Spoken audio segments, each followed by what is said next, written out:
अस्सलाम वालेकुम। आज का हमारा ट्रेनिंग टॉपिक है how to activate your account as a user. ठीक है, सो अभी काफ़ी सारे न्यू पेपर ऐड हुए हैं तो उनके लिए ये थोड़ा सा मुश्किल है कि अपना अकाउंट कैसे ओपन करना है, ऑर्डर कैसे प्लेस करना है, अकाउंट एक्टिव कैसे करना है, अकाउंट एक्टिव करने का क्या मतलब होता है। ठीक है, और वेबसाइट पर जो ऑप्शन होते हैं उनका क्या मतलब होता है, कौन से ऑप्शन को कैसे यूज़ करना है। सबसे पहले हमने अपना अकाउंट लॉगिन करना है। अकाउंट लॉगिन करने के बाद इस तरह का आपको डैशबोर्ड शो होगा। ठीक है, अब आपने इस वाले ऑप्शन पर चले जाना है, इसको कट कर दें, मेन्यू पे जाएं, शॉप पे जाएं, skin care. First of all आप सेल्फ़ यूज़र बने। ठीक है, कोई एक प्रोडक्ट ले लें। अभी कंपनी के पास एक ऑप्शन दिया हुआ है कंपनी ने। ठीक है, आप कैटलॉग के जगह, कैटलॉग क्या होती है, कैटलॉग एक बुक होती है जो हम अपने फर्स्ट ऑर्डर में ऐड करते हैं। लाजमी नहीं फर्स्ट ऑर्डर में, लेकिन वो हमें बैक करनी होती है। बैक करे ना करे कोई इशू नहीं है, लेकिन करनी तो हमारे लिए अच्छा होता है, फ़ायदेमंद होती है। आसानी से हम कहीं भी ले जा सकते हैं। सारे प्रोडक्ट एक साथ ऑर्डर नहीं कर सकते, तो उस बुक के अंदर सारे प्रोडक्ट होते हैं, उनके इंग्रेडिएंट्स होते हैं और जो है ना उनके कुछ बेनिफिट्स मेंशन होते हैं। ठीक है, जिसको हम लोगों को दिखा सकते हैं। अब कंपनी ने ऑप्शन दिया या तो आप कैटलॉग की जगह सोप ले लो या फिर आप ले लो मड मास्क, लेकिन वो आपको 600 की ही मिलेगी क्योंकि कैटलॉग की जो प्राइस है वो 600 है। ठीक है, लेकिन हम अपने क्योंकि अभी ऑप्शन है तो हमें प्रोडक्ट परचेज़ करने की ज़रूरत नहीं पड़ती।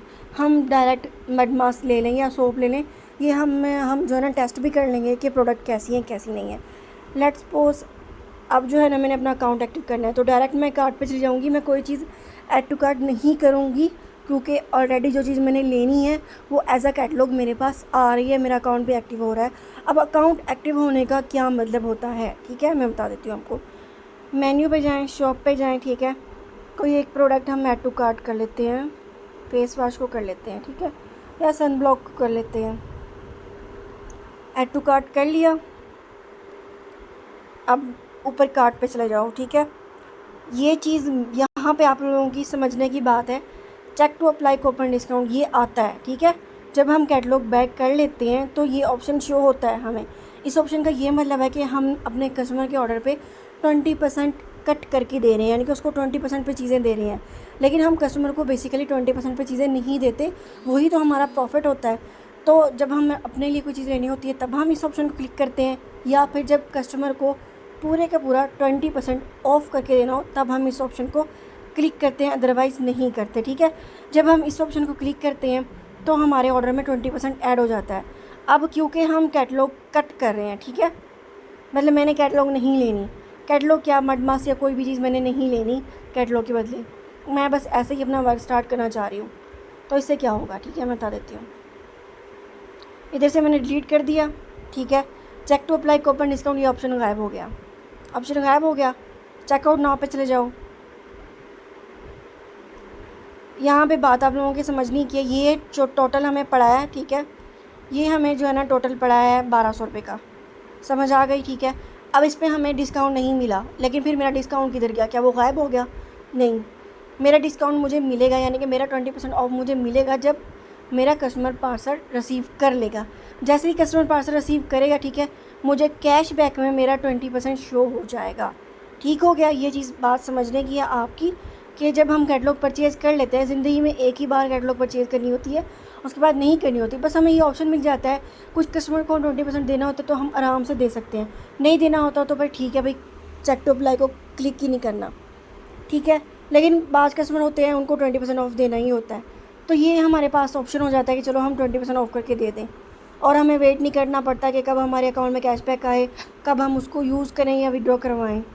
विड्रॉ तभी होता है जब आप कंसल्टेंट बन जाते हो, अदरवाइज़ आपके कैशबैक में जितनी भी अमाउंट पड़ी है, यानी कि जितना भी आपका प्रॉफिट जमा होता रहता है, वो आप किसी ऑर्डर में ऐड कर सकते हो, यानी कि आपके पास किसी कस्टमर की एडवांस पेमेंट आ गई है। ठीक है, तो ऑलरेडी आपके अकाउंट में जो आपका प्रॉफिट पड़ा हुआ है वो आपने माइनस करनी है और बाकी की अमाउंट अपने अकाउंट में ट्रांसफ़र करके ऑर्डर प्लेस करना है।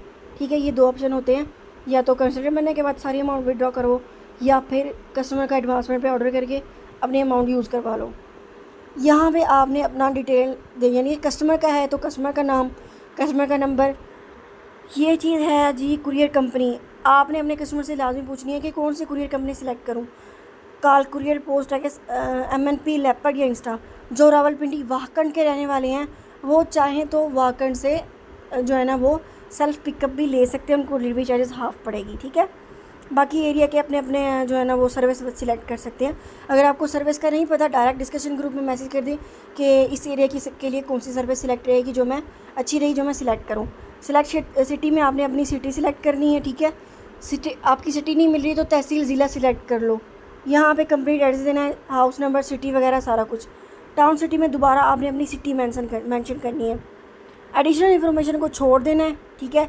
लेकिन अगर आप एडिशनल इन्फॉर्मेशन यूज़ करना चाह रहे हो तब यूज़ कर सकते हो जब आप कैटलॉग की जगह मड मास्क या सोप लेना चाह रहे हो। यहाँ पे आपने मेंशन करना है कैटलॉग की जगह कैटलॉग की जगह मड मास्क ऐड कर दें, तो वो कैटलॉग की जगह आपकी मड मास्क ऐड कर देंगे, ठीक है। ऑप्शन आपने देने हैं मड मास्क या सोप, आपकी अपनी मर्ज़ी है। शिपिंग चार्जेस को डिफ़ॉल्ट कर दें। अगर तो आपने कस्टमर से एडवांस ऑर्डर लिए हुई है, 240 कैश ऑन डिलीवरी पे हैं, ठीक है, तो यहाँ पे आपने एडवांस पे क्लिक करना है, प्लेस ऑर्डर कर देना है। उसके लिए आपके अकाउंट में 240 रुपये होने चाहिए, ठीक है। अदरवाइज़ इसको डिफ़ॉल्ट रहने दें, आपकी अपनी मर्ज़ी है। प्लेस ऑर्डर पे क्लिक कर देंगे। जैसे ही आप प्लेस ऑर्डर पे क्लिक करोगे, ठीक है, आपको आपका ऑर्डर पेंडिंग में शो होगा। अभी ज़ीरो पेंडिंग है क्योंकि मैंने कोई ऑर्डर किया ही नहीं हुआ, ठीक है। जब आपका ऑर्डर इन प्रोसेस होता है, यानी कि अगले दिन आपको ट्रैकिंग आईडी शो होती है, जिसे आप ट्रैक कर सकते हो आपका पार्सल पहुंचा किधर है, तो वो इन प्रोसेस ऑर्डर में चला जाता है। इन प्रोसेस ऑर्डर को क्लिक करना है, ठीक है। इनवॉइस नंबर को क्लिक करना है। ये चीज़ है, ये आपकी ट्रैकिंग आईडी, ठीक है। ये ट्रैकिंग आईडी आपने लेनी है और इससे अपना पार्सल ट्रैक कर लेना है कि कहाँ पे पहुँचा आपका पार्सल। इसको ट्रैकिंग आईडी कहते हैं। यहाँ से आप देख सकते हो आपका पार्सल कहाँ पहुँचा है, किस एरिया में, कितने दिन लगेंगे उसको, ठीक है, डिलीवर होने में। ट्रैक कैसे करते हैं इसकी अलग वीडियो है। उसके बाद आपको ये चीज़ कैशबैक, यहाँ पे आपको आपका प्रॉफिट शो होता है। आप जिस भी टाइटल पे चले जाओ, आपका सारे का सारा कैशबैक इधर शो होगा आपको, ठीक है। जितने भी आपने पार्सल डिलीवर करवाए हैं उन सब का कैशबैक यहाँ पे शो होगा। और ये बैलेंस में आपकी अमाउंट शो होती है। देखिए यहाँ पे मेरा कैशबैक 1320 है और यहाँ बैलेंस में भी 1320 शो हो रहे हैं। लेकिन जब मैं ये 1320 यूज़ कर लूँगी तब भी कैशबैक में 1320 ही शो होंगे, क्योंकि ये आपकी हिस्ट्री शो करता है। मेन चीज़ होती है ये बैलेंस। यहाँ से हमें पता चलता है कि हमारे अकाउंट में अमाउंट कितनी है, ठीक हो गया। उसके बाद जब हमारा ऑर्डर डिलीवर हो जाता है तो डिलीवर में ऑर्डर चला जाता है। रिजेक्ट, अगर हमारा ऑर्डर किसी वजह से रिजेक्ट हुआ है, नंबर गलत की वजह से, या कस्टमर हमारा जो है ना वो एक्टिव नहीं है, हमारा पार्सल जो है ना वो रिजेक्ट हो गया है, क्योंकि जैसे ही हम अपना ऑर्डर प्लेस करते हैं नेक्स्ट डे मॉर्निंग में उनको कॉल जाती है ऑर्डर कंफर्मेशन की, ठीक है। तो अगर उन्होंने रिजेक्ट किया तो आपका पार्सल यहाँ रिजेक्ट में चला जाता है। रिक्रूटमेंट बोनस, अच्छा जी, मेन मज़े की बात यहाँ पे आ जाती है। ये बोनस वो बोनस होता है जब हम किसी बंदे को अपने अंडर ऐड कराते हैं, अपना फर्स्ट ऑर्डर विद कैटलॉग वो प्लेस करता है, ठीक है। अब कैटलॉग लाजमी नहीं कि पहले ऑर्डर में जाए, दूसरे में, तीसरे में, चौथे में, पाँचवें में, छठे में, किसी भी ऑर्डर में जा सकती है कैटलॉग, कोई इशू नहीं है। जब भी वो कैटलॉग परचेज़ करेगा आपके अकाउंट में 150 आ जाएगा, ठीक है। और उस बंदी की अंडर कोई और बंदी आ जाए, वो भी ऑर्डर प्लेस करे विद कैटलॉग, तो आपको मिलेंगे उसके 25 रुपये, और जो आपके अंडर मेंबर होगी उसको मिलेंगे 150 रुपये। समझ आ गई। PSP होते हैं पर्सनल सेल पॉइंट, ठीक है। यहाँ पे इस बंदी ने 48 पॉइंट किए हुए हैं, यहाँ पे इनको शो हो रहे हैं कि इनके 48 पॉइंट हो चुके हैं, ठीक है। तो ये चीज़ें हैं। और ये 3 डॉट पे आप क्लिक करोगे, 3 लाइन पे, सॉरी, टॉप अप पे जाओगे। यहाँ पे जो है ना हम रिक्वेस्ट लगाते हैं जब हमने इजी एडवांसमेंट पे ऑर्डर प्लेस करना होता है। हम यहाँ से कोई सा भी बैंक सिलेक्ट कर लेते हैं। लाजमी नहीं कि आपने इजी पैसा किया तो आप परेशान हो जाओ, यहाँ पे तो इजी पैसा नहीं है। जैज़ कैश पे किया तो जैज़ कैश नहीं है, तो मैं अब क्या करूँ। कोई सा भी बैंक सिलेक्ट कर लो, ठीक है। चूज़ फाइल चूज़न में आपने स्क्रीनशॉट, जो हमें एक रसीद मिलती है ना, उसका स्क्रीनशॉट होता है। जब हम इसी पैसे से किसी बंदे को पेमेंट ट्रांसफ़र करते हैं ना, तो हमें उसकी रसीद मिलती है, एक स्क्रीनशॉट उसका ले लेना है। यहाँ पे वो स्क्रीनशॉट लगाना है। यहाँ पे आपने अमाउंट लिखनी है, कितनी अमाउंट आपने सेंड किया है। यहाँ पे आपने लिखनी है ट्रांजैक्शन आईडी। जैसे ही आप अमाउंट ट्रांसफ़र करते हो आपको ऊपर ट्रांजैक्शन आईडी शो होती है, वो आईडी आपने यहाँ लिखनी है। कंफर्म पे क्लिक करना है। जैसे ही कंफर्म पे क्लिक करोगे 2 या 3 घंटे में, अक्सर आधे घंटे में आपकी अमाउंट अप्रूव होके आपको आपके बैलेंस में शो होती है। कूपन कोड इसको रहने दें। माई ऑर्डर वही हैं जो मैंने आपको बताए हैं, pending, in process, deliver, rejected. Upline, ये आपकी अपलाइन शो करती है कि आपकी अपलाइन कौन है, यानी कि आपकी स्पॉन्सर कौन है। स्पॉन्सर वो होती है जिस बंदी ने हमें ऐड करवाया होता है, जिसके अंडर हम रजिस्टर्ड होते हैं, उसको स्पॉन्सर कहते हैं। स्पोर्ट को रहने दे, साइन आउट पे क्लिक करेंगे, आपका अकाउंट लॉग आउट हो जाएगा। ये मेन चीज़ें हैं जो एक यूज़र को पता होनी चाहिए, ठीक है।